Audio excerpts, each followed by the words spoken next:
Популярный вы человек, господин Байтурсынов. Киргизский педагог в заключении.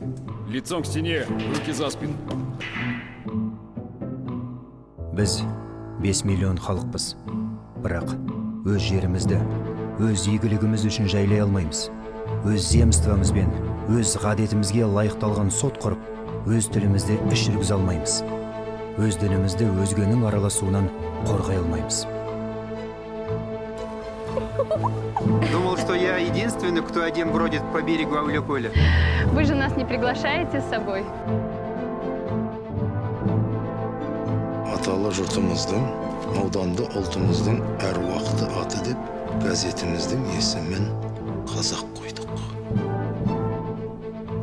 Азамат тергеуші, жазып қоюыңызды сұраймын. Мен тек Әлихан Бөкейханов пен Мәржақып Дулатовқа ғана сеніп сөйлестім.